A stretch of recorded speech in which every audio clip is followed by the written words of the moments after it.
courage for me is just believing in myself.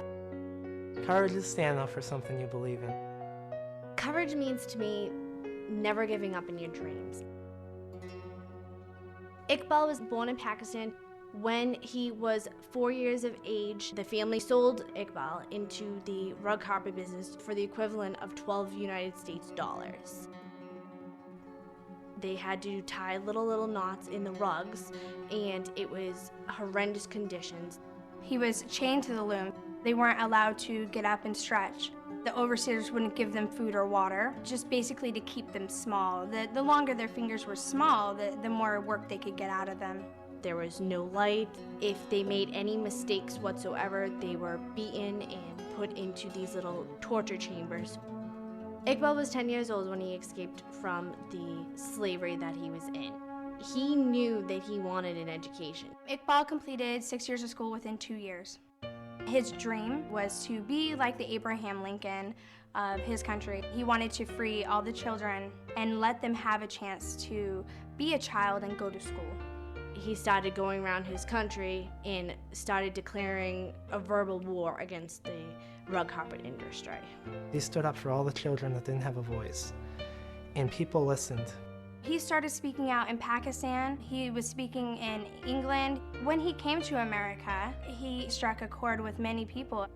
The carpet overseers, they had lost quite an amount of money once Iqbal started speaking out, and that is why Iqbal was in danger when he went home.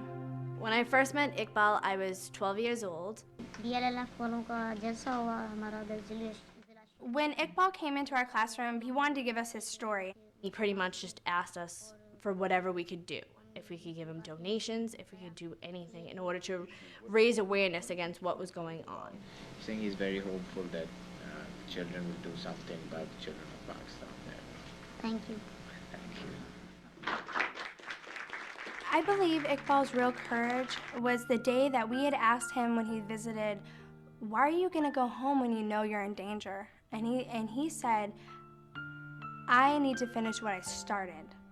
I'm going to finish what I started. When he went home that April, that Easter Sunday, he was shot and killed outside of his grandmother's house. He went home and was shot and killed, and that is when I became angry.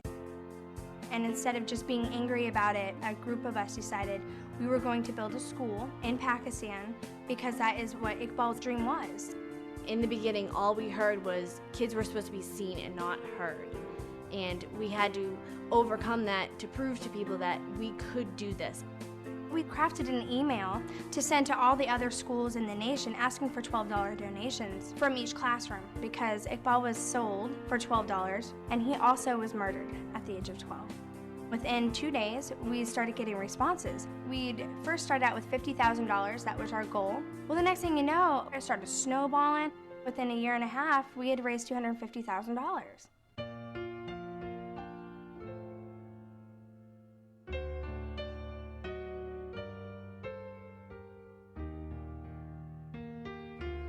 I've been involved in the campaign since I was in 8th grade. I'm a sophomore in college, and it definitely still has an effect on me. It's something I will never forget. He was the most courageous person I've ever met in my life. And without meeting Iqbal, I would have been that girl in the back of the class getting straight A's and not doing anything that matters. Iqbal was a very bright light. He knew what needed to be done, and he didn't give up. That's what courage is all about. It's not giving up. It's always putting the first step in front of the second step. It's just getting out there and doing it, and everybody can be courageous.